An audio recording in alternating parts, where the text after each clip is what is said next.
Hello my dear student, मैं मनोज शर्मा आपके अपने YouTube channel maths planet institute पर आपका हार्दिक स्वागत करता हूं।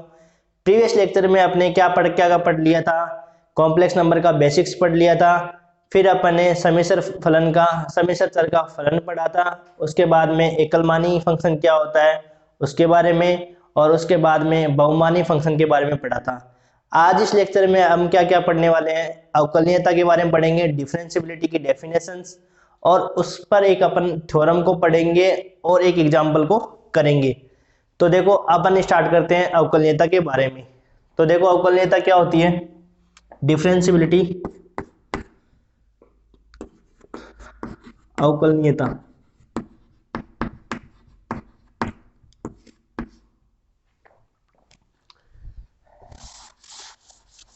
तो देखो अवकलनीयता की डेफिनेशन पढ़ते हैं।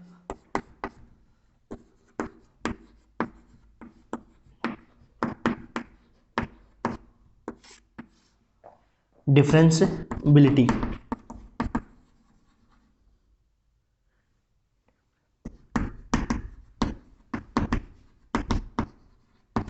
डिफरेंशिएबिलिटी देखो अवकलनीयता की क्या परिभाषा होती है उस पर अपन बात करते हैं। सबसे पहले अपन ये डेफिनेशन पढ़ेंगे कि पूरे डोमेन, पूरे प्रांत डी में कौन सी डेफिनेशन लगाएंगे, और एक पॉइंट पर यदि अपने को अवकलनीयता चेक करनी है तब अपन कौन सी डेफिनेशन का यूज करेंगे। तो देखो क्या डेफिनेशन होती है, प्रांत डी में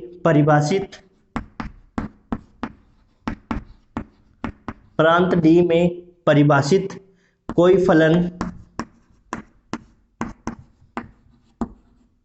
एफ जेड अवकलनीय कहलाता है।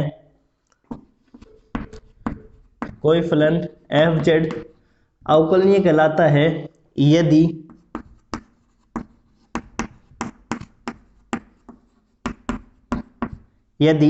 F dash Z equal to limit del Z tends to 0 F Z plus del Z minus F Z upon del Z में परिमित व अद्वितीय रूप से विद्यमान हो,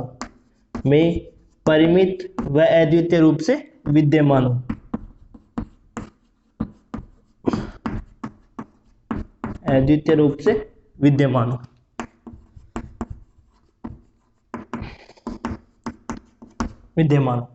तो देखो क्या डेफिनेशन होती है। सबसे पहले अपन पूरे डोमेन की बात करें।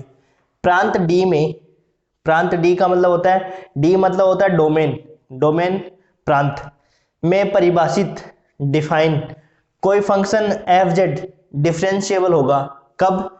यदि F dash Z equal to limit del Z tends to 0, यदि डेल जेड है वो किसकी ओर अग्रसर हो, 0 की ओर अग्रसर होगा। F Z plus del Z minus F Z upon में डेल जेड में फाइनाइट परिमित व अद्वितीय रूप से यूनिकली रूप से विद्यमान हो। मतलब वो फंक्शन जो एफ डैश जेड है वो क्या होना चाहिए, एक तो फाइनाइट होना चाहिए, फाइनाइट प्लस यूनिकली एग्जिस्ट करना चाहिए। यदि फाइनाइट और यूनिकली एग्जिस्ट करता है तब उस फंक्शन को अपन क्या कहते हैं, उस पूरे डोमेन में डिफरेंशिएबल कहेंगे। यदि कोई फलन एफ जेड है वो पूरे डोमेन में डिफरेंशिएबल कब होगा, जब limit del Z tends to 0 F Z plus del Z minus F Z upon del Z में एक तो फाइनाइटली और एक यूनिकली एग्जिस्ट करेगा, तब फलन एफ जेड क्या होगा, पूरे डोमेन में डिफरेंशिएबल होगा। ठीक है, ये जो डेफिनेशन है वो तो आपको पूरे डोमेन में चेक करने के लिए कि भाई कोई फलन है वो पूरे डोमेन में डिफरेंशिएबल है या नहीं है। तो पूरे डोमेन में यदि अपने को कोई फंक्शन एफ जेड को डिफरेंशिएबल बताना है तब अपन इस डेफिनेशन का क्या करेंगे, यूज करेंगे। तो देखो डेफिनेशन क्या है, एक बार वापस बता देता हूं कि प्रांत डी में परिभाषित कोई फलन एफ जेड डिफरेंशिएबल कब कहलाएगा, जब limit del Z tends to 0 F Z plus del Z minus F Z upon del Z में फंक्शन क्या हो, एक तो फाइनाइटली और एक यूनिकली रूप से क्या हो, एग्जिस्ट करे, तब अपन फलन एफ जेड को क्या कहेंगे, पूरे डोमेन में डिफरेंशिएबल बताएंगे। अब मान लो यदि फलन एफ जेड को अपन को किसी पॉइंट पर डिफरेंशिएबल बताना है, तो उसके लिए अपन किस डेफिनेशन का प्रयोग करेंगे, तो उसके लिए दूसरी डेफिनेशन है वो लिखते हैं। और लगा के लिखो, देखो नीचे एक दूसरी डेफिनेशन क्या है,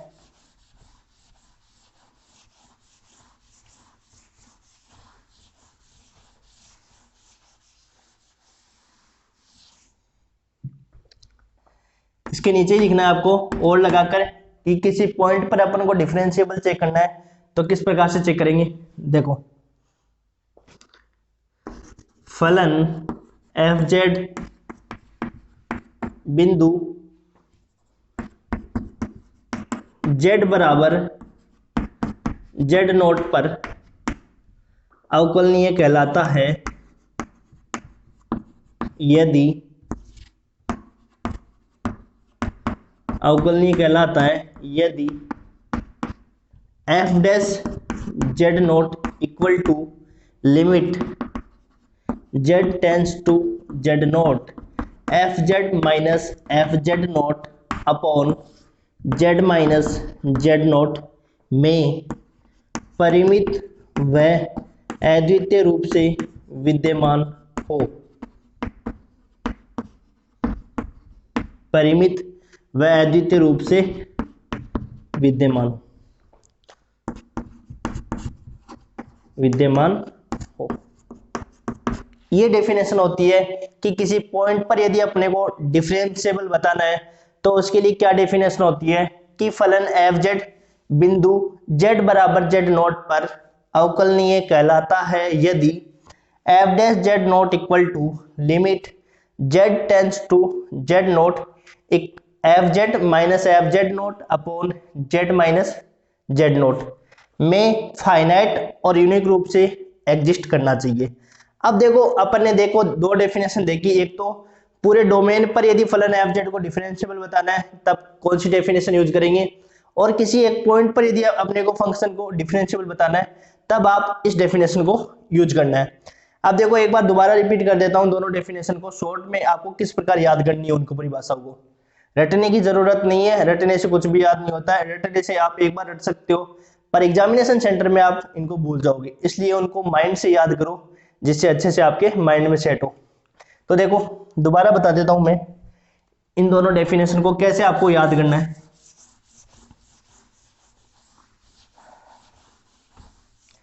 देखो अपने को क्या चेक करना है, अवकलनीयता चेक करनी है। क्या चेक करनी है? डिफरेंशिएबिलिटी चेक करनी है। अब डिफरेंशिएबल चेक करने के लिए आपके पास दो डेफिनेशन है। दो डेफिनेशन कौन कौन सी है? एक तो आपको ये देखो नोट्स में नहीं लिखना, ये तो अपने डेफिनेशन लिख ली। एक तो अपन को क्या करना है प्रांत डी में, ये पूरे डोमेन डी में आपको चेक करना है डिफरेंशिएबिलिटी, और एक अपन को क्या करना है एक पॉइंट पर चेक करना हो बिंदु जेड बराबर जेड नोट पर, बिंदु जेड बराबर जेड नोट पर। यदि आपको पूरे डोमेन में फंक्शन एफ जेड को अवकलनीय बताना है या डिफरेंशिएबल बताना है तब अपन किस डेफिनेशन को यूज करेंगे, और किसी एक पॉइंट पर अपने को डिफरेंशिएबल बताना है तब अपन कौन सी डेफिनेशन यूज करेंगे। देखो डेफिनेशन आपको एग्जामिनेशन सेंटर में एग्जाम में यदि मान लो आपको डिफरेंशिएबिलिटी की परिभाषा आ गई तो इनको लिखने के लिए कैसे लिखोगे। देखो इनको डेफिनेशन को एग्जाम में आ गया तो आपको ये बोला कि अवकलनीयता को परिभाषित कीजिए और उसके साथ एक थ्योरम ऐड कर दी। तो देखो अवकलनीयता की परिभाषा लिखने में कोई इतना हार्ड काम नहीं है, इतना इजी है। देखो प्रांत डी में क्या लिखना है कि डोमेन डी में परिभाषित कोई फलन एफ जेड अवकलनीय कहलाता है, अवकलनीय कहलाता है यदि, ठीक है भाई, प्रांत डी में कोई फलन एफ जेड डिफरेंशिएबल कहलाएगा यदि F dash Z equal to limit del Z tends to 0 F Z plus del Z minus F Z upon में डेल जेड एग्जिस्ट। देखो इंग्लिश वाले भी लिख सकते हो एग्जिस्ट फाइनाइटली एंड यूनिकली,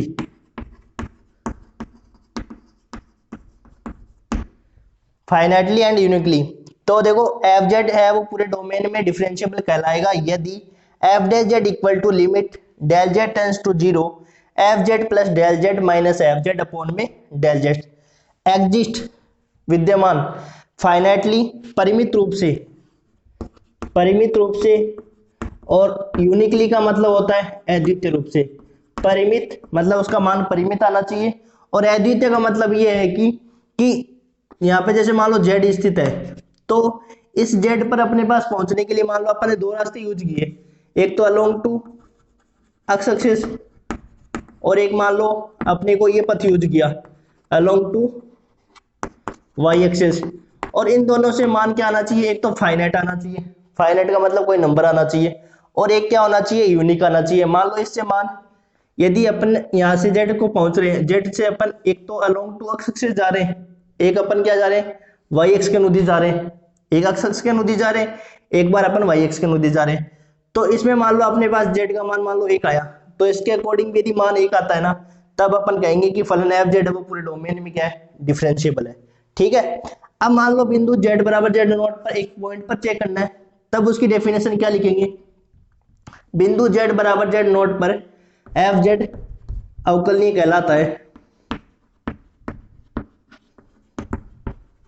कहलाता है यदि F dash Z not equal to limit Z tend to Z not F Z minus F Z not upon में Z minus Z not exist finitely and uniquely. वही उसमें भी मान क्या होना चाहिए, परिमित, फाइनाइट और यूनिकली अद्वितीय होना चाहिए। तब फलन एफ जेड को बिंदु जेड बराबर जेड नॉट पर क्या कहेंगे, डिफरेंशिएबल कहेंगे। तो ये पूरे डोमेन के लिए, ये किसी पॉइंट पर। देखो एग्जांपल से तो क्लियर करेंगे, लेकिन आपको एग्जामिनेशन में डेफिनेशन याद रखने की जरूरत पड़ेगी। भाई पॉइंट मान लो क्वेश्चन ऐसे आ गया कि अवकलनीय तो परिभाषित कीजिए, और उसके साथ एक थ्योरम ऐड कर दी, तो पहले आपको ये परिभाषा लिखनी पड़ेगी ना।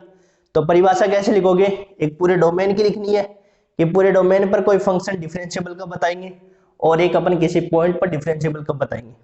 ठीक है, ये दोनों डेफिनेशन आपके ऐसे याद करेंगे। ठीक है, इनको एक दो बार लिखोगे ना आप, भाई रफ कॉपी में लिख के देखोगे ना तो याद हो जाएगी। ठीक है ना, ऐसी इतनी कोई हार्ड परिभाषा नहीं है। ठीक है, और रही बात देखो इंग्लिश मीडियम और हिंदी मीडियम की, देखो अब कुछ वर्ड्स इसमें आप भाई जानते हो कि एफ जेड है प्रांत डी में, डोमेन डी में, अवकलनीय का मतलब क्या होता है, डिफरेंशिएबल, और यदि का मतलब इफ, और ये डेफिनेशन मैथमेटिकल फॉर्म में, और एग्जिस्ट फाइनाइटली एंड यूनिकली। तो ये डेफिनेशन बन गई आपकी इंग्लिश में, और SHM2 इंग्लिश में ये बन गई। तो देखो ये मत बोला करो कि भाई कि ये हमें सर इंग्लिश में लिखा हो, देखो प्रॉपर्ली इंग्लिश, भाई दोनों मीडियम को एक साथ कवर नहीं किया जा सकता, बट कुछ वर्ड जैसे मान लो जैसे अवकलनीयता है, डिफरेंशिएबिलिटी है, और ये एग्जिस्ट फाइनाइटली एंड यूनिकली है, ये चीजें तो आपको इंग्लिश में बताई जा सकती है। तो ये चीजें आप अपने अनुसार परिभाषा में क्या करोगे, डेफिनेशन में ऐड करके आप अपने अनुसार भी डेफिनेशन बना सकते हो। ठीक है, तो ये अपनी डिफरेंशिएबिलिटी क्या होगी, डेफिनेशन होगी। ठीक है, तो पूरे डोमेन में तो ऐसे चेक करेंगे और किसी पॉइंट पर ऐसे चेक करेंगे। अब अपने एग्जांपल कर लेते हैं कि उसमें अपन देखते हैं कि किस प्रकार से डिफरेंशिएबिलिटी को चेक किया जाता है। ठीक है, देखो आगे एग्जांपल।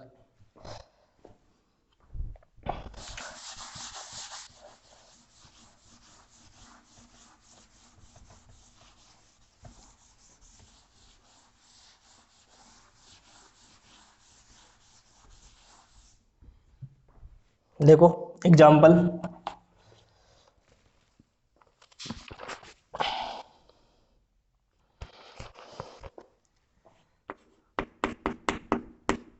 ये आपके 2008 में आया हुआ है। राजस्थान यूनिवर्सिटी जब थी ना भाई, जब पहले पंडित दीनदयाल यूनिवर्सिटी नहीं थी तब राजस्थान यूनिवर्सिटी का सिलेबस चलता था। तो जब ये 2008 में एग्जाम्पल आया, फिर पंडित दीनदयाल यूनिवर्सिटी में चेंज हो गई। सिद्ध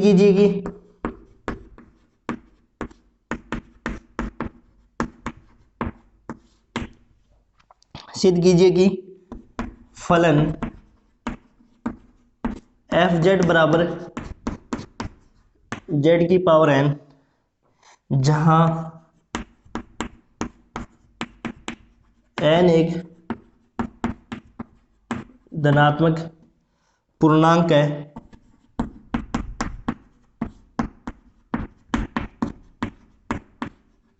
सर्वत्र अवकलनीय है।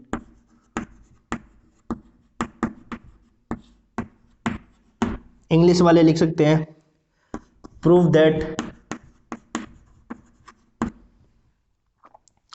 The function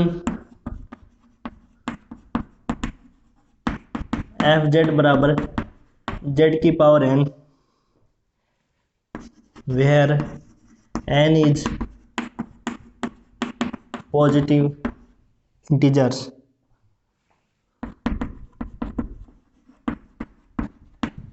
is everywhere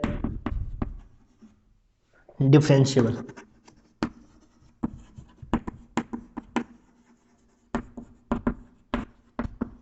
differentiable ये आपको प्रूफ करना है, ठीक है।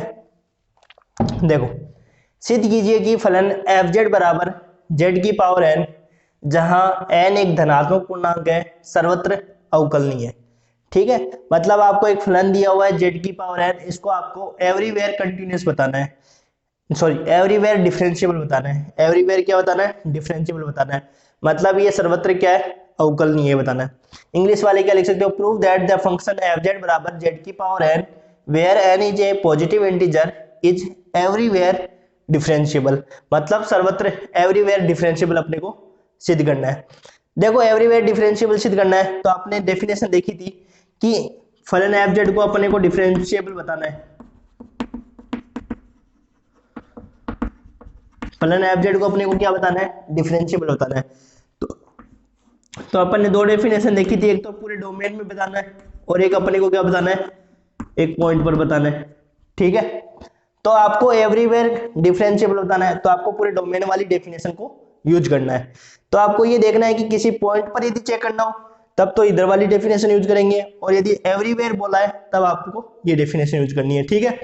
तो ये डेफिनेशन क्या थी कि प्रांत डी में परिभाषित कोई फलन एफ जेड डिफरेंशिएबल कहलाता है यदि एफ जेड बराबर एफ डैश जेड बराबर limit del Z tends to 0 F Z plus del Z minus F Z upon में डेल जेड। ये आपको डेफिनेशन यूज करनी थी कि एग्जिस्ट फाइनाइटली एंड यूनिकली। ये वाली डेफिनेशन अपने को यूज करनी है। तो देखो यूज करते हैं और फिर करते हैं इस सवाल को। देखो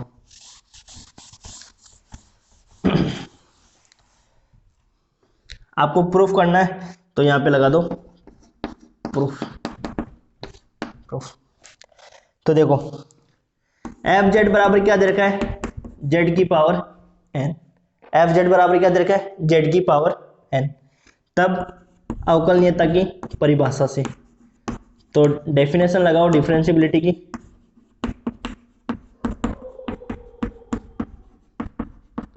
तो अवकलनीयता की क्या परिभाषा होती है? F dash Z equal to limit del Z tends to 0 F Z plus del Z minus F Z upon में del Z exist finitely and uniquely. Exist finitely and uniquely, ये डेफिनेशन अपन ने लगा दी, ठीक है। अब देखो अपने को क्या करना है कि फलन क्या दे रखा है? जेड की पावर एन। तो यहाँ पे अपन क्या रख देंगे कि एफ जेड के स्थान पर जेड की पावर एन लिख देंगे और फिर अपन सोल्व करेंगे। देखो कैसे लिखेंगे? F dash Z equal to, ये नीचे लिखेगा नहीं ऊपर लिख देते,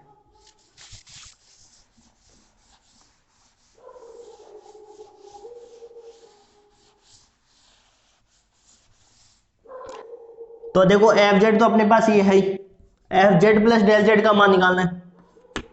तो F Z plus del Z कितना हो जाएगा अपने पास? यहां रखो तो जेड प्लस डेल जेड की पावर एन, ठीक है। यहाँ पे अपन ये रख देंगे और फिर यहाँ पे एफ जेड का मान रख देंगे और फिर यहाँ डेल जेड रख देंगे। रखो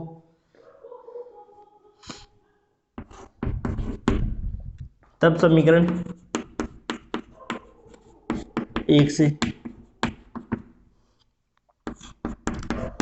F dash Z equal to limit del Z tends to 0 Z plus del Z की पावर एन माइनस जेड की power N upon del Z. ये अपन के पास फॉर्मेट आ गया।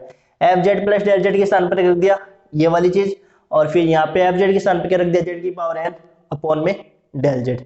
ठीक है, अब देखो आगे सॉल्व करते हैं।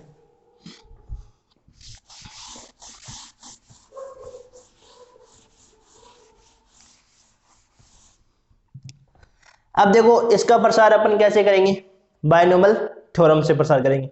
तो अपने पास पता है कि बायनोमियल थ्योरम क्या होती है, द्विपद पर में क्या होती है, x प्लस ए की पावर n का प्रसार क्या होता है, x प्लस ए की पावर n का प्रसार क्या होता है, x की पावर n, x की पावर n और a की पावर क्या होती है 0, प्लस फिर इसकी पावर कम होती जाती है और इसकी पावर क्या होती है बढ़ती जाती है, N X N minus one A, यहाँ पे a की पावर 0, यहाँ पे a 1, फिर n minus one upon factorial 2, x की पावर n माइनस 2 और a की पावर 2 एंड सो ये से चलता है। ये देखो x प्लस a की पावर n का प्रसार कैसे होता है बायनोमियल थ्योरम से, कि x की power n plus N X N minus one A plus N minus one upon factorial 2 x की power n minus 2 A square plus so on, ऐसे चलता है।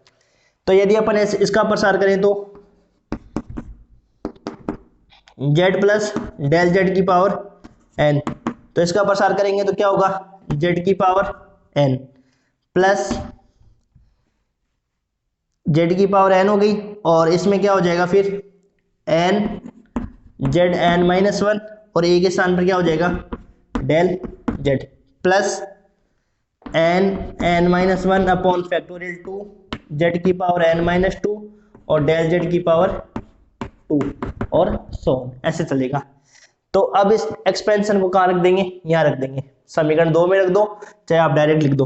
तो एफ डैश जेड क्या हो जाएगा equal to limit del Z tends to 0, यहाँ रख दो, देखो z की power n plus n Z N minus one del Z plus N minus one upon factorial 2 z की power n minus 2 del z की power 2 plus so on minus z की power n upon del z। ठीक है, अब यहां से z की power n से z की पावर n कैंसिल आउट हो जाएगा, z की पावर n से z की पावर n कैंसिल आउट हो जाएगा। अब यहां से अपन क्या करेंगे, सब पदों में से क्या ले सकते हो आप, डेल z कॉमन ले सकते हो, फिर अपन इसको आगे सॉल्व करते हैं। देखो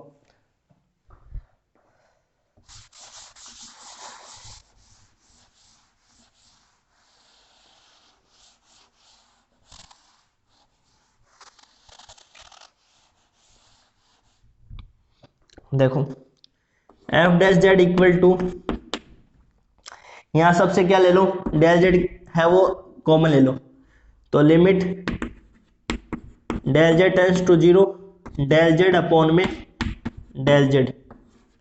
देखो यहां से डेल जेड सबसे कॉमन ले लिया, यहाँ पे डेल जेड आ जाएगा, नीचे डेल जेड है ही, यहाँ क्या बचा देखो N Z N minus one, यहाँ क्या बचा N minus one upon factorial 2 Z की power n minus 2 into del Z and so on. ठीक है, अब देखो ये डेल जेड से डेल जेड को हट गया। अब देखो डेल जेड यदि टेंस टू 0 होगा तो देखो डेल जेड किस किस पदों में, डेल जेड इस पद में होगा, आगे वाले टर्म्स में भी डेल जेड का स्क्वायर होगा, फिर आगे वाले में डेल जेड का क्यूब है। यदि डेल जेड है वो टेंस टू 0 होता है, कि डेल जेड यदि 0 की ओर जाता है तो ये सारे पद कहां जाएंगे 0 की ओर जाएंगे, तो अपने पास लास्ट पद क्या बचेगा, ये बचेगा। तो एफ डैश जेड बराबर क्या हो जाएगा n Z N minus one. अब देखो n का मान रखते जाओ, जैसे n यहाँ पे क्या है पॉजिटिव इंटीजर है, n क्या है पॉजिटिव इंटीजर है, तो जैसे मान लो n का मान अपन ने एक रखा तो यहाँ पे कितना आ गया भाई एक मान आ जाएगा, n का मान एक रखेंगे तो यहाँ पे एक वैल्यू प्राप्त होगी। फिर n का मान अपन 2 रखेंगे, जैसे मान लो n का मान 2 रखा तो 2z 2 माइनस वन तो 2z आ गया, तो एक मान आ गया। फिर अपन n का मान एक रखेंगे तो एक ही मान प्राप्त होगा, मतलब अपने पास वैल्यू रखते जा रहे हैं तो अपने को पास वैल्यू क्या आ रही है फाइनाइट आ रही है ना फाइनाइट, एक तो वैल्यू क्या आ रही है फाइनाइट आ रही है और एक वैल्यू क्या आ रही है यूनिक, मतलब एक मान रखने पर अपने पास एक ही वैल्यू आ रही है, तो वैल्यू क्या आ रही है फाइनाइट भी आ रही है और यूनिक भी आ रही है। इसका मतलब ये हुआ कि यहाँ पे एफ डैश जेड पूरे प्रांत में क्या हो जाएगा, डिफरेंशिएबल। एवरीवेयर क्या हो जाएगा, डिफरेंशिएबल। तो फंक्शन अपने पास एफ जेड बराबर जेड की पावर एन है, वो एवरीवेयर डिफरेंशिएबल हो जाएगा। ऐसे अपन प्रूव करेंगे। तो देखो इसमें अपन ने क्या क्या किया, पहले बायनॉमियल थ्योरम से एक्सपेंशन कर दिया, फिर जेड की पावर एन से जेड की पावर एन को कैंसिल आउट कर दिया, फिर डेल जेड अपन ने कॉमन ले लिया, एक पद से, सारे पद से कॉमन ले लिया ना, तो सारे पद से कॉमन ले लिया, तो यहाँ से डेल जेड कॉमन आ गया, तो कैंसिल आउट हो गया नीचे से, और सारे आगे वाले पद में जहां जहां del Z tends to zero है, वो सारे पद आगे वाले क्या हो गई, जीरो की ओर हो गई। और जीरो होने पे क्या हो गया, बचा ये पद। इस पद में अपने पास एन क्या था, पॉजिटिव इंटीजर था। पॉजिटिव इंटीजर होने के कारण अपन एक वैल्यू रखते चल गए, एक एक वैल्यू रखते गए, तो अपने पास फाइनाइट वैल्यू भी आ गई और यूनिक भी आ गई। यूनिक का मतलब क्या होगा, देखो यूनिक का मतलब होता है अद्वितीय, मतलब एक वैल्यू रखने पर अपने पास एक ही वैल्यू आनी चाहिए, एक वैल्यू रखने से दो वैल्यू नहीं आनी चाहिए, तब अपन नहीं कहेंगे कि वो वैल्यू यूनिक है। तो एन का मान एक रखा, तो एक फाइनाइट वैल्यू आ गई, और प्लस में क्या आ गया, यूनिक वैल्यू आ गई। डेफिनेशन यही तो पड़ी थी डिफरेंशिएबल। डिफरेंशिएबल की क्या डेफिनेशन थी, डिफरेंशिएबिलिटी की क्या डेफिनेशन थी कि पूरे डोमेन में फलन एफ जेड डिफरेंशिएबल कब कहलाएगा, जब एफ डैश जेड बराबर limit del Z tends to zero f Z plus del Z minus F Z upon del Z exist finitely. एक तो एग्जिस्ट करना चाहिए, और कैसा, फाइनाइटली और यूनिकली। अद्वितीय रूप से यदि विद्यमान होगा और फाइनाइट होगा, तब अपन फलन एफ जेड को पूरे डोमेन में डिफरेंशिएबल बताएंगे। ठीक है, तो इस प्रकार से अपन इस फंक्शन को क्या करेंगे, डिफरेंशिएबल बताएंगे एवरीवेयर। तो देखो लिखते हैं,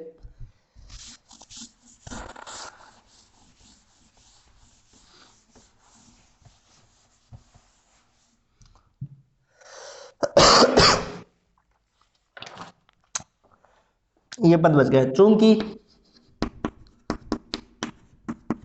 n एक धनात्मक पूर्णांक है, चूंकि n एक धनात्मक पूर्णांक है,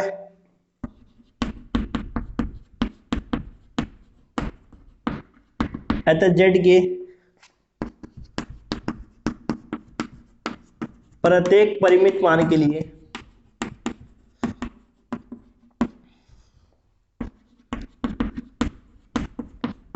एफ डैश जेड धनात्मक, एफ डैश जेड परिमित व अद्वितीय रूप से विद्यमान है।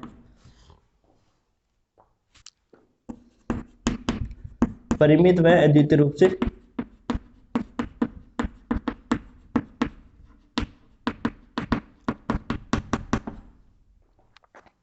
अर्थात एफ डैश जेड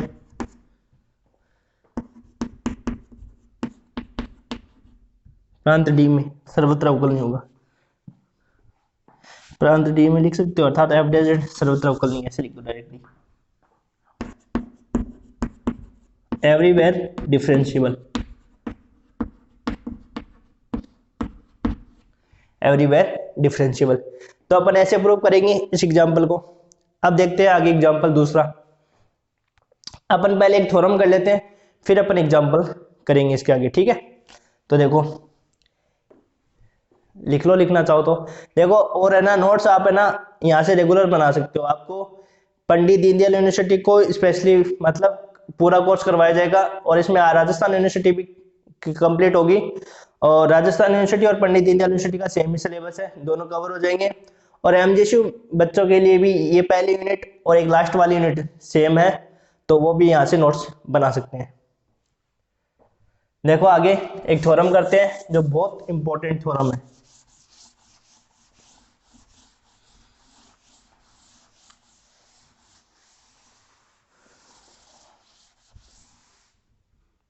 देखो एक थ्योरम करते हैं,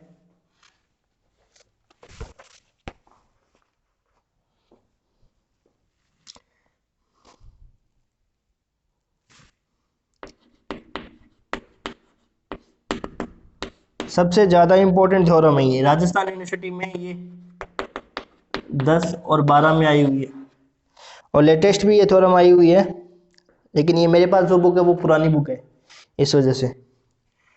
परिमित अवकलज के अस्तित्व के लिए थ्योरम का स्टेटमेंट क्या कहता है, परिमित अवकलज के अस्तित्व के लिए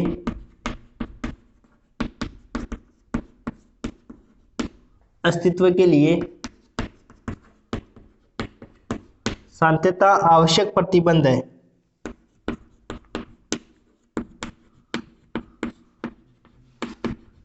सांत्यता आवश्यक प्रतिबंध है, परंतु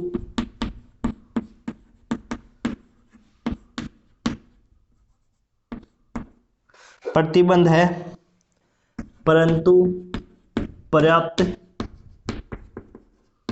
नहीं है। तो देखो इंग्लिश में क्या लिखेंगे, continuity is a necessary but not a sufficient condition, but not a sufficient condition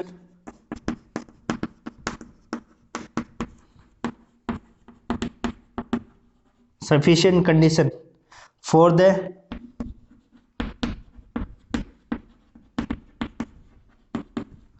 existence of a finite derivative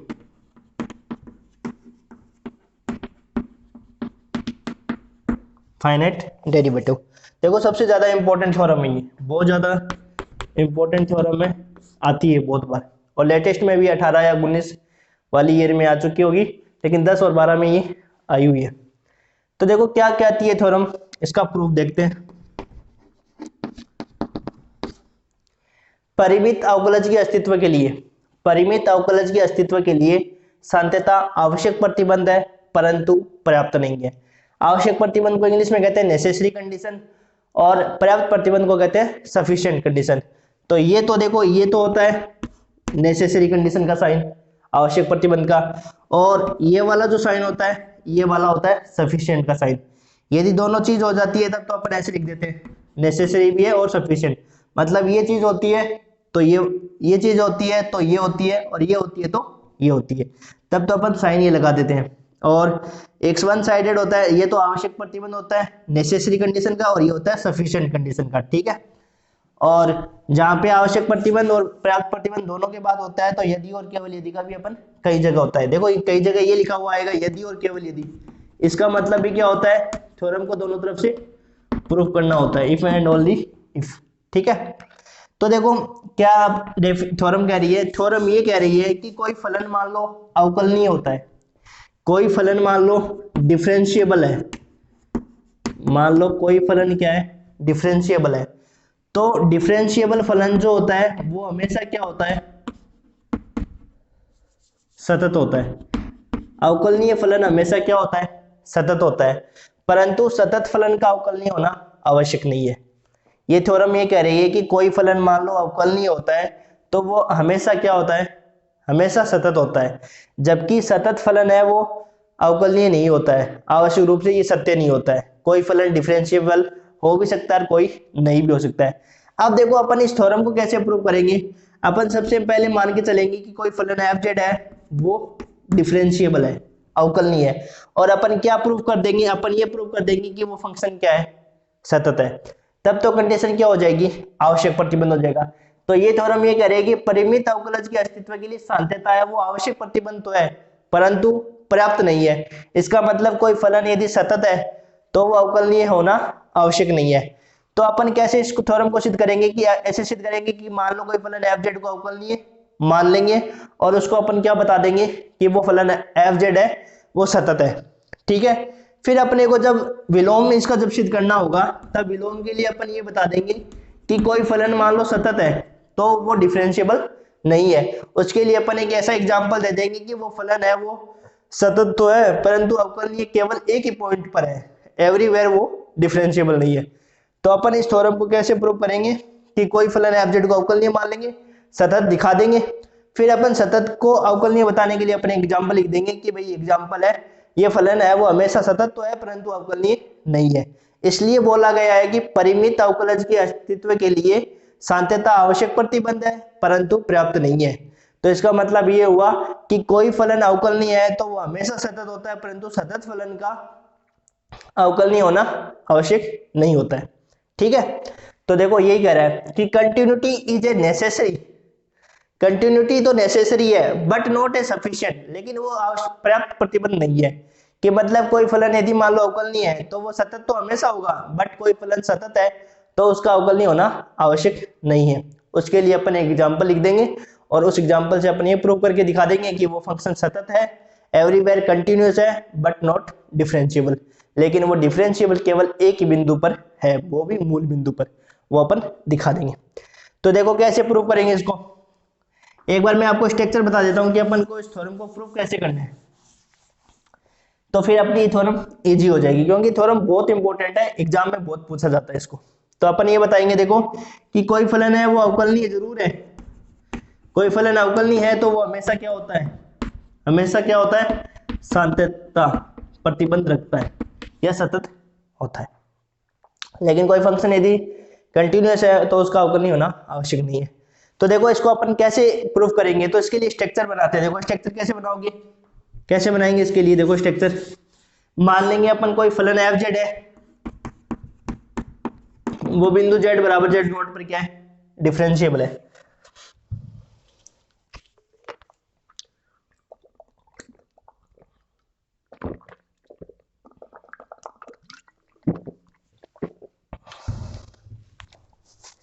मान लेंगे कोई फलन एफ जेड है, वो जेड बराबर जेड नोट पर क्या है, डिफरेंशिएबल है।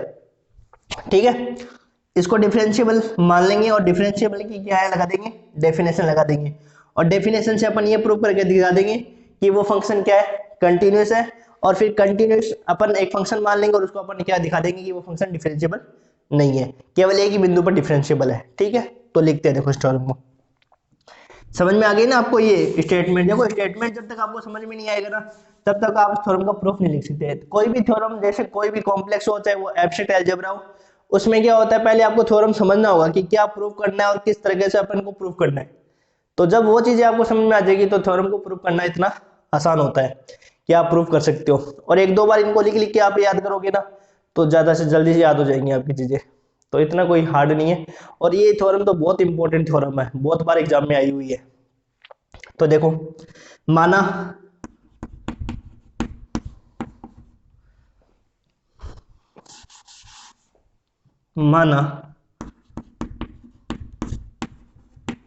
फलन एफ जेड जेड बराबर जेड नॉट पर अवकलनीय है, जेड बराबर जेड नॉट पर अवकलनीय है। अवकलनीय मान लिया कि वो फंक्शन है वो इस पॉइंट पर क्या है, डिफरेंशिएबल है। तब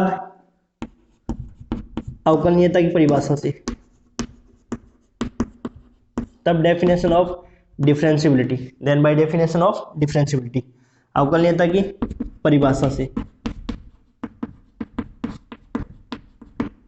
तो क्या परिभाषा होती है किसी पॉइंट पर डिफरेंशिएबिलिटी चेक करने के लिए, f dash Z not equal to limit z tends to Z not F Z minus F Z not upon Z minus Z not exist finitely and uniquely.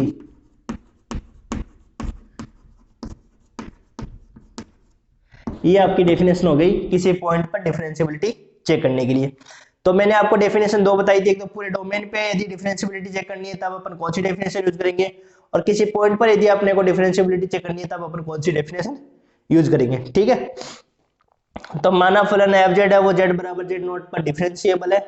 फिर अपन ने अवकलनीयता की लगा दी, परिभाषा लगा दी, F dash Z not equal to limit Z tend to Z not F Z minus F Z not upon Z minus Z not exist finitely and uniquely, मतलब परिमित रूप से और अद्वितीय रूप से विद्यमान है।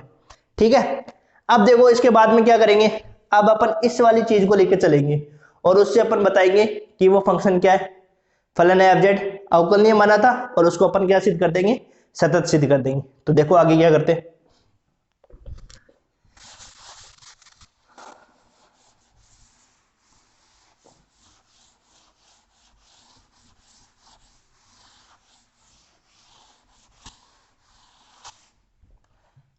नाउ अब किसको लेकर चलेंगे, देखो इस वाली चीज को लेकर चलेंगे, F Z minus F Z note, इस वाली चीज को लेकर चलेंगे।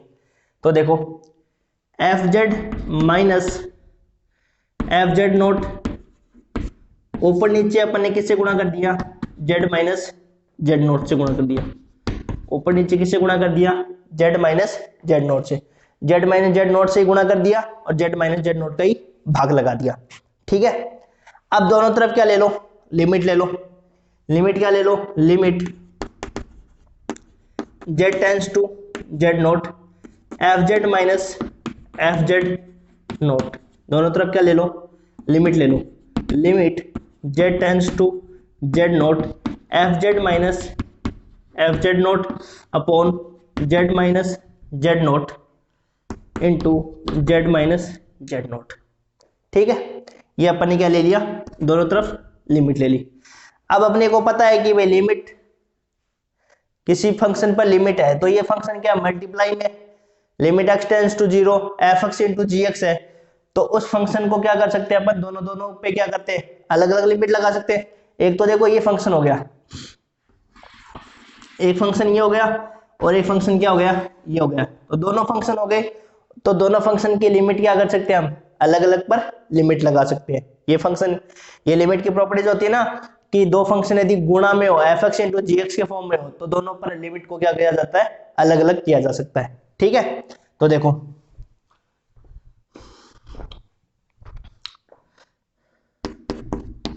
Limit Z tends to Z note F Z minus F Z note equal to limit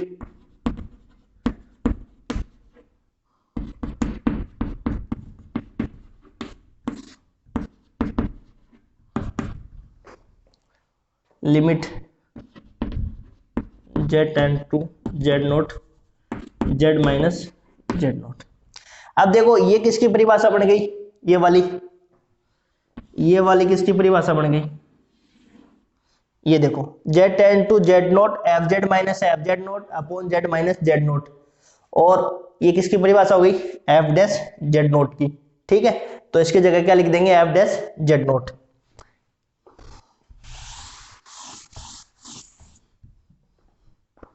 limit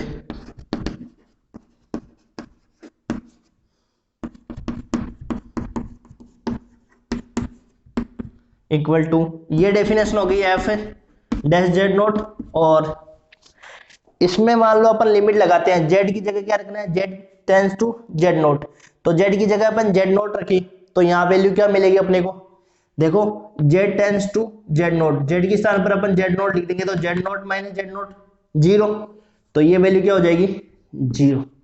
अब देखो ये गुणा में चल रहा है, ध्यान रखना, ये किसमें है, गुणा में, ये गुणा में, ये दोनों फंक्शन थे ना, इन दोनों फंक्शनों में इसमें अपन लिमिट अप्लाई करेंगे तो z tends to Z nought, z की जगह क्या रख देंगे, जेड नोट रख देंगे, और जेड नोट रखते ही क्या हो जाएगा, जीरो। अब देखो, अब समझो इस चीज को, अब ये वैल्यू मान लो क्या आएगी, इस वैल्यू की बात करें तो क्या आएगी, अब ये वैल्यू जीरो आएगी, क्यों आएगी जीरो, अब यदि मान लो ये वैल्यू इनफाइनाइट होती तो इनफाइनाइट इन जीरो अनिर्धारित रूप हो जाता, लेकिन ये वाली चीज देखो कि यहाँ पे जो एफ डैश जेड नोट होता है, F dash Z note differentiable की डेफिनेशन क्या होती है कि ये वाली डेफिनेशन लिखने के बाद में क्या लिखा जाता है, नीचे एग्जिस्ट फाइनाइटली एंड यूनिकली, मतलब उसकी वैल्यू क्या आएगी, फाइनाइटली, तो इसकी वैल्यू क्या है, कोई फाइनाइट नंबर है, और फाइनाइट नंबर को किसी जीरो से गुणा करते हैं, फाइनाइट नंबर को यदि जीरो से गुणा करते हैं तो क्या आता है, जीरो ही तो आता है। फाइनाइट नंबर को यदि जीरो से, फाइनाइट नंबर क्या होता है, जैसे 5 है, 10 है, 15 है, 20 है, तो 15 को यदि जीरो से गुणा करेंगे तो क्या आएगा, जीरो आ जाएगा ना। तो यहाँ पे क्या लिखेंगे अपन, चूंकि एफ डैश जेड नोट क्या है, परिमित है, परिमित है, इसकी वजह से क्या हो जाएगा, limit Z tends to Z note F Z minus F Z note equal to क्या हो जाएगा, जीरो। तो यहां से क्या आ जाएगा अपने पास,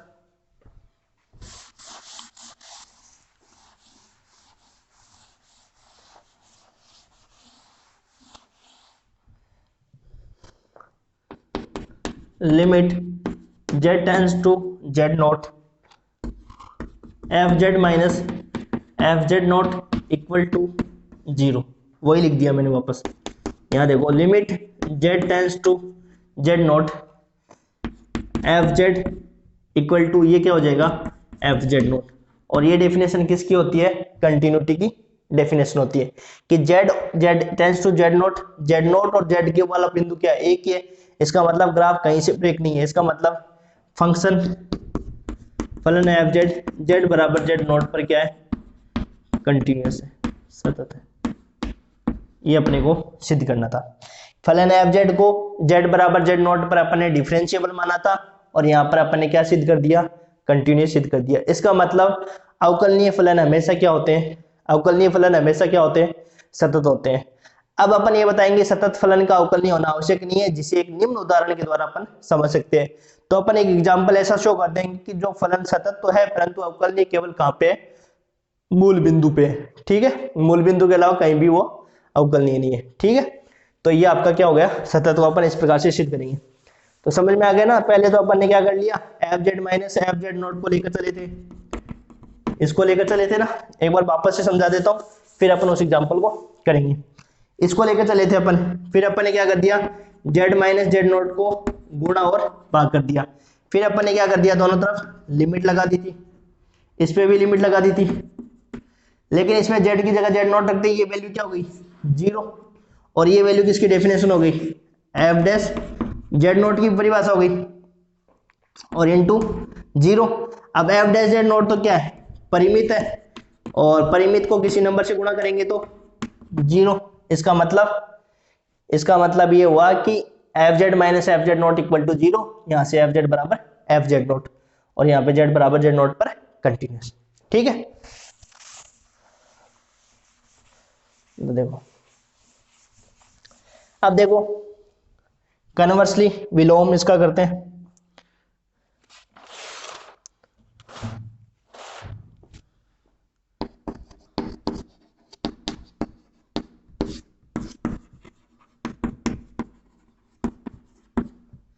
सतत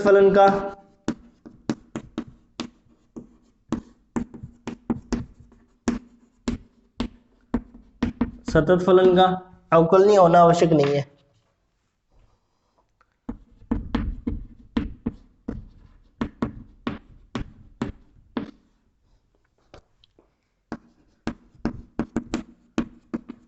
जिसे निम्न उदाहरण द्वारा समझ सकते हैं।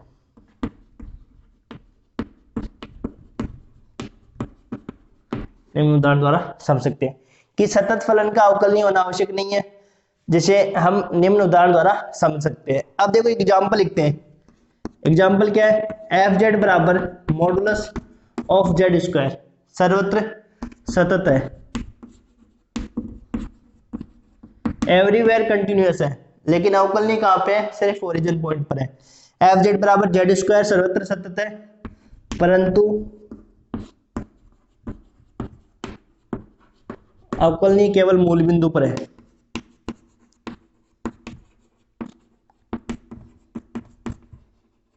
मूल बिंदु पर है। देखो एग्जाम में क्या होता है, एग्जाम में ये जो आपका एग्जाम्पल है, जो अपन एग्जाम्पल ले रहे हैं, एग्जाम्पल आपके डायरेक्ट भी पूछा जाता है। अब मैं एक बात बताता हूँ, देखो सुनो ध्यान से कि ये वाला देखो एफ जेड बराबर जेड स्क्वायर सर्वत्र सतत है परंतु अवकलनीय केवल मूल बिंदु पे है। या तो आपके एग्जामिनेशन में जब थ्योरम नहीं आएगी तो ये एग्जाम्पल डायरेक्ट आपके एग्जाम में आएगा। सिर्फ एग्जाम्पल जैसे क्या आएगा कि अवकलनीयता को परिभाषित कीजिए और सिद्ध कीजिए कि एफ जेड बराबर जेड स्क्वायर सर्वत्र अवकलनीय सर्वत्र सतत है परंतु अवकलनीय केवल मूल बिंदु पर है। या तो ऐसे पूछा जाएगा, ठीक है। या आपको परिमित अवकलज के अस्तित्व के लिए सांध्यता आवश्यक प्रतिबंध है परंतु पर्याप्त नहीं है, तो तब अपन क्या करेंगे, उस थ्योरम में इस एग्जाम्पल को ऐड करना है। तो अब एग्जाम्पल की ये उपयोगिता क्या रह गई, या तो आपको अलग से दे देंगे एग्जाम्पल तब पूछा जाता है, या आपको थ्योरम पूछा तब आप उसको इसमें इंक्लूड करना है एग्जाम्पल कि विलोम जब सिद्ध करेंगे ना कि सतत फलन का अवकल नहीं होना आवश्यक नहीं है, तब अपन इस एग्जाम्पल को इंक्लूड करेंगे। ठीक है, तो देखो अब अपन ये बताएंगे, अपन ने बता दिया कि कोई फलन अवकल नहीं है तो वो सतत होता है, परंतु सतत फलन का अवकल नहीं होना आवश्यक नहीं है। इसके लिए अपन एग्जाम्पल ले रहे हैं। अब एग्जाम्पल को प्रूव करके दिखाएंगे कि सर्वत्र सतत है परंतु अवकलनीय केवल मूल बिंदु है, मूल बिंदु के अतिरिक्त ये कहीं भी अवकलनीय नहीं है। तो देखो प्रूव करते हैं इसको।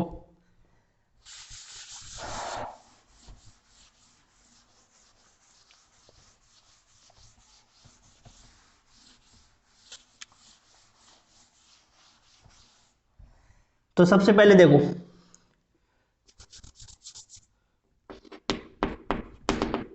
एफ जेड बराबर क्या है, Z square modulus of Z square. अपने को पता है कि मापांक क्या होता है, X plus iota Y, X plus iota का मापांक क्या होता है, X square plus Y square. ये बना कि भाई मॉडुलस जेड क्या होता है, X square plus Y square ही तो होता है। तो स्क्वायर कर देंगे तो ये अंडर रूट हट जाएगा, x square plus Y square, जो कि बहुपद है अतः सर्वत्र सतत होगा। क्योंकि बहुपद क्या होता है, हमेशा सतत होते हैं ना, जो कि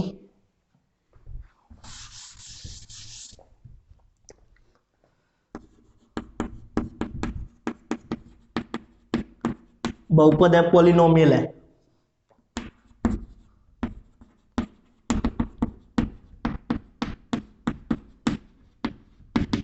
सर्वत्र सतत होगा। सतत बता दिया, परंतु अवकलनीयता सिद्ध करनी है। अवकलनीयता चेक करनी है ना अपने को कि ये कहां पे अवकलनीय होगा। तो अवकलनीयता के लिए अपन इसको चेक करेंगे। देखो अब इसकी अवकलनीयता चेक करेंगे।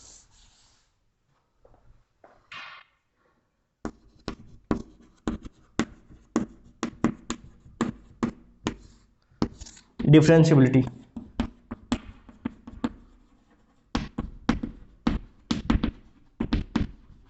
डिफरेंशियबिलिटी चेक करेंगे।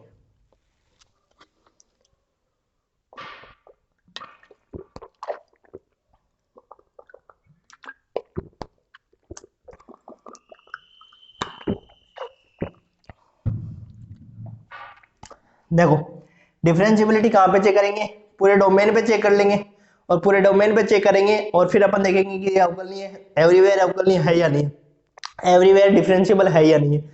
तो फिर अपन एवरीवेयर डिफरेंशिएबल चेक कर लेंगे, और उसके बाद में यदि मान लो एवरीवेयर डिफरेंशिएबल नहीं होता तो फिर उस पॉइंट पर चेक करेंगे कि जिस पर ये दोनों डिफरेंशिएबल है। ठीक है, तो देखो माना, देखो डायरेक्ट चेक कर दो, एफ डैश जेड बराबर क्या होता है, लिमिट, पूरे डोमेन वाली डेफिनेशन लगा दो, F Z plus dash F Z upon में del Z, limit del Z tends to 0।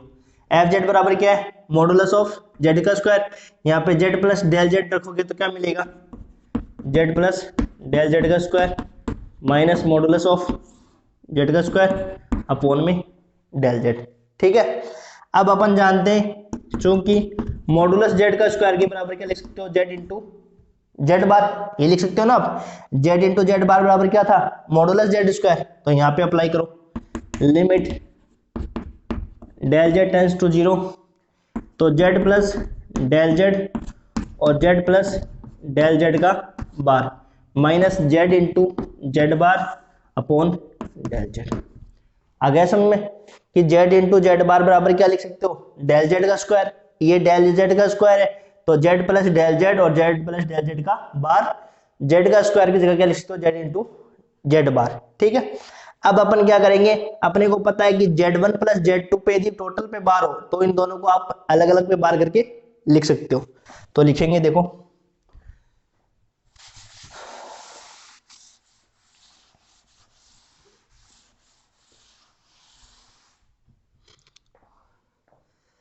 अपने पास प्रॉपर्टीज क्या होती है, Z1 प्लस Z2 पे बार, Z1 पे बार प्लस Z2 पे बार। तब यहाँ पे क्या था अपने वाली इधर वाली साइड की तरफ, F dash Z equal to limit del Z tends to 0।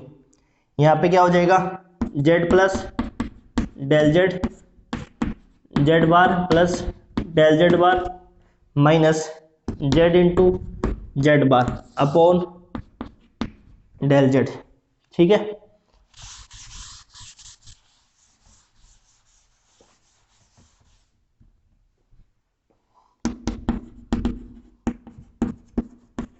अब इनको मल्टीप्लाई करो, Z into Z bar, Z plus del Z bar, इसके स्थान पर ये हो गया मल्टीप्लाई। अब ये Z bar del Z plus del Z bar minus Z into Z bar upon del Z. Z bar से जेड बार कैंसिल आउट। ठीक है, यहाँ पे क्या मिलेगा अपने पास, limit del Z tends to 0। अब देखो ये अपॉन में लिख लो, अब जैसे मान लो इसमें भाग लगाओगे, 3 पद बचे अपने पास, तो तीनों पद में जब भाग लगाओगे तो अपने पास क्या क्या मिलेगा, इस पे भाग लगाओगे तो क्या मिलेगा, जेड बार, और इस पे भाग लगाओ तो क्या मिलेगा, डेल जेड बार। ठीक है, और इस पे भाग लगाओगे तो क्या मिलेगा, तो देखो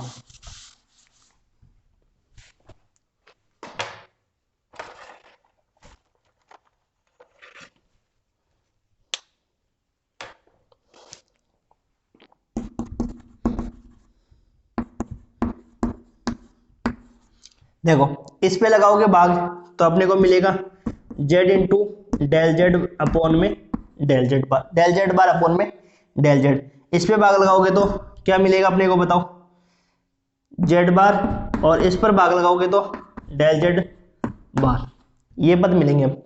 अब देखो क्या इंपॉर्टेंट है इसमें, ये अपने को इतना मिल गया, डेल जेड यदि टेंस टू जीरो है, डेल जेड यदि टेंस टू जीरो है तो बताओ डेल जेड बार किसकी ओर अग्रसर होगा, यदि डेल जेड है वो टेंस टू जीरो है तो डेल जेड बार भी उसी की ओर अग्रसर होगा।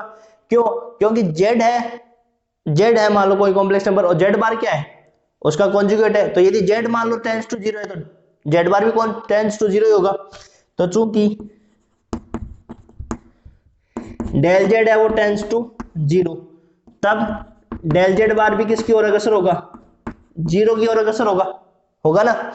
तो ये वाला पद कहां जाएगा, जीरो की ओर चला जाएगा, ये वाला पद कहां जाएगा, टेंस टू जीरो।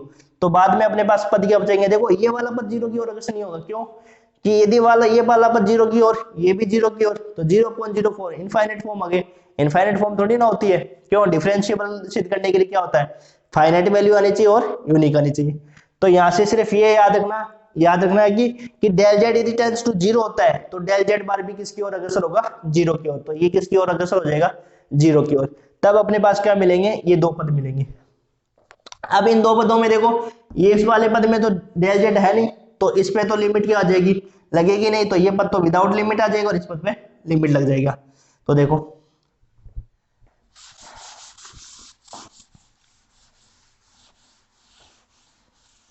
लास्ट में क्या आएगा, एफ डैश जेड बराबर जेड बार प्लस ये वाला पद ऐसे आ जाएगा और इस वाले पद पे लिमिट लग जाएगी।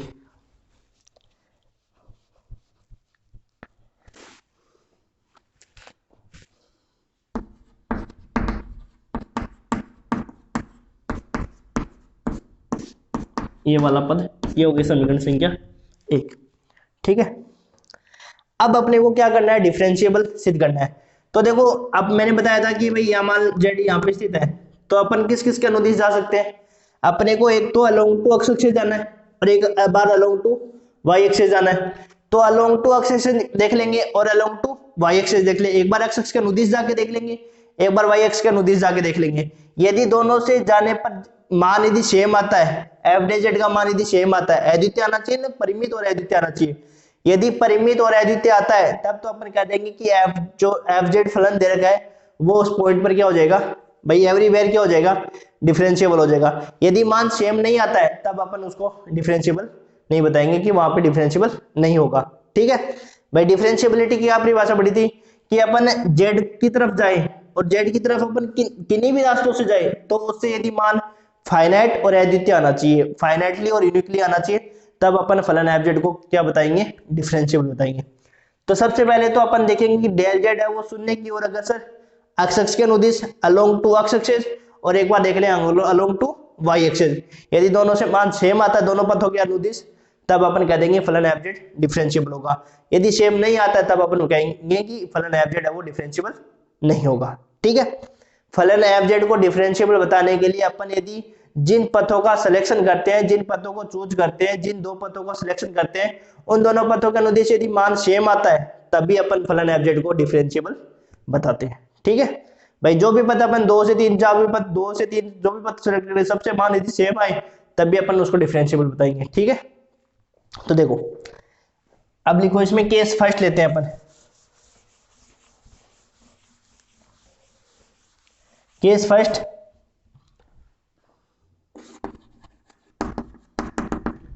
जब डेल जेड शून्य की ओर अग्रसर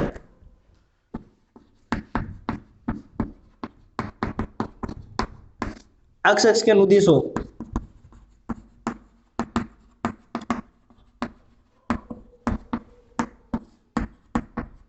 तब, तो जब डेल जेड है वो शून्य की ओर अग्रसर x के अनुदिश हो तब डेल y का मान क्या होगा, जीरो होगा। भाई x पर क्या होता है, y जीरो होता है ना, और y जीरो होने का डेल y क्या होगा, जीरो, और डेल y जीरो होगा तो देखो डेल z बराबर क्या होता है, del x plus iota del y। यहाँ पे डेल y क्या हो जाएगा, जीरो, तो डेल z बराबर क्या हो जाएगा, डेल x। तो जहां जहां डेल z है वहां पे क्या रख दोगे आप, डेल x रख दोगे, ठीक है। और देखो ये होता है z बराबर क्या होता है, x प्लस आयोटा y होता है ना, और डेल z बराबर क्या होता है, उसका डिफरेंशिएशन तो होता है del x plus iota del y।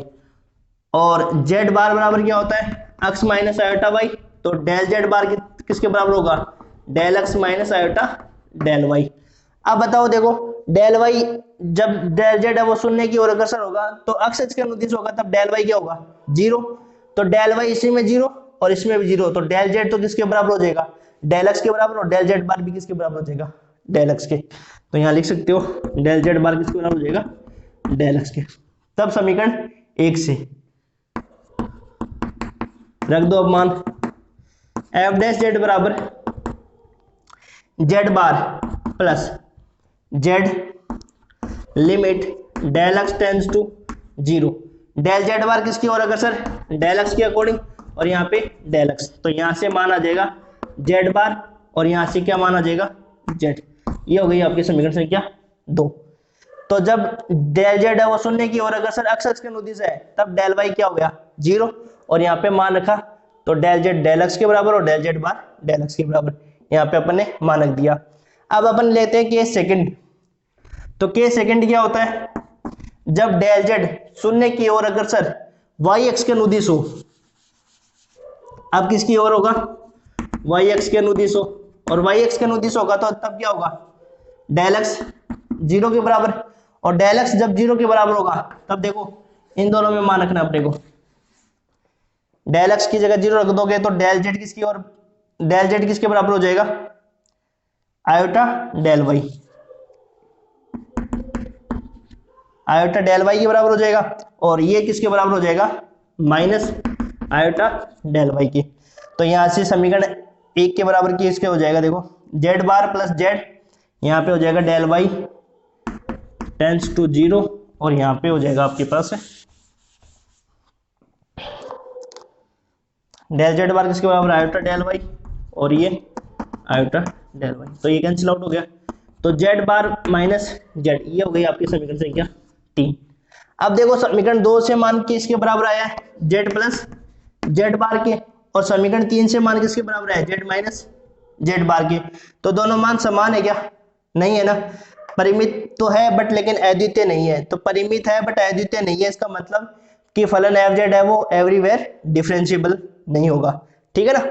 तो देखो अब अपन क्या लिखेंगे, लेकिन अब देखो भाई अपन के पास एक तो जेड प्लस जेड बार आया और एक बार जेड माइनस जेड बार आया, लेकिन अपन जेड बराबर क्या रख दे, जीरो, जेड बराबर क्या रख दे, जीरो रख दे, तब इससे मान कितना हो जाएगा, जीरो, और इससे मान भी कितना हो जाएगा, जीरो। इसका मतलब ये हुआ कि फलन एफ जेड है वो कहाँ पे डिफरेंशिएबल होगा, ओनली जीरो पर होगा। इसलिए तो बोला कि फलन एफ जेड बराबर मॉडुलस जेड स्क्वायर सर्वत्र सतत है, परंतु अवकलनीय कहाँ पे, ओनली मूल बिंदु पर, ओरिजिन पॉइंट पर। तो अब इसको लैंग्वेज में लिखते हैं, समीकरण 2 व 3 से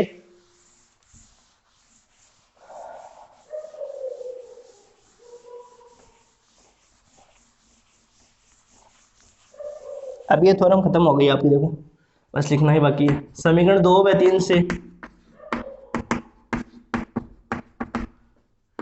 एफ डे जेड का मान अद्वितीय नहीं है,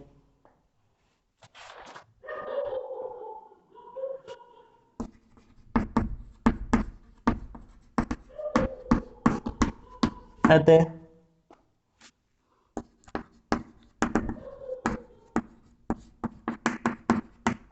अवकलनीय नहीं होगा।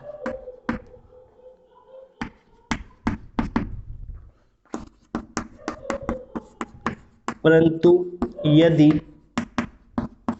z बराबर क्या ले ले, जीरो ले ले, तब समीकरण 2 व 3 से एफ डैश जेड का मान क्या हो जाएगा, 0 के बराबर हो जाएगा। ठीक है, एफ डैश 0 बराबर क्या हो जाएगा, 0। भाई जेड बराबर क्या ले ले, 0, तो 0 पर दोनों का मान क्या हो जाएगा, एक तो क्या था जेड प्लस जेड बार था, एक था जेड माइनस जेड बार। यदि जेड के स्थान पर क्या ले ले, 0, तो इसका मान क्या हो जाएगा 0 और इसका मान भी क्या हो जाएगा 0, तो 0 रखने पर क्या मिला 0। इसका मतलब क्या हुआ, अद्वितीय हो गया मान, बस। अर्थात एफ डैश जेड का मान अद्वितीय होगा।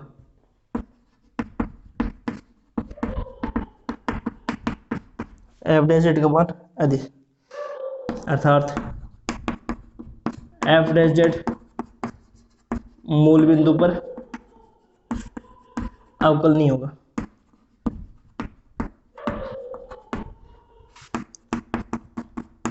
और अंत में क्या लिखना है, स्टेटमेंट लिखना है थ्योरम का पूरा, और यहाँ पे आंसर कंप्लीट हो गया। यहाँ पे थ्योरम कंप्लीट हो जाएगी। आपको क्या करना है, कोई भी थ्योरम का प्रूव करो ना, तो अंत में क्या लिख दिया करो, उसका स्टेटमेंट वापस लिख दिया करो कि अतः परिमित अवकलज के अस्तित्व के लिए सांत्यता आवश्यक प्रतिबंध है परंतु पर्याप्त नहीं है। ठीक है, तो अब आज के लेक्चर में अपने अवकलनीय तक परिभाषा पढ़ी और एक थ्योरम कर लिया। अब आगे में अपन पढ़ेंगे विश्लेषिक फलन और उससे रिलेटेड थ्योरम और एग्जांपल्स। और यदि आपको वीडियो पसंद आए तो आप चैनल को लाइक शेयर एंड सब्सक्राइब करें। Thank you.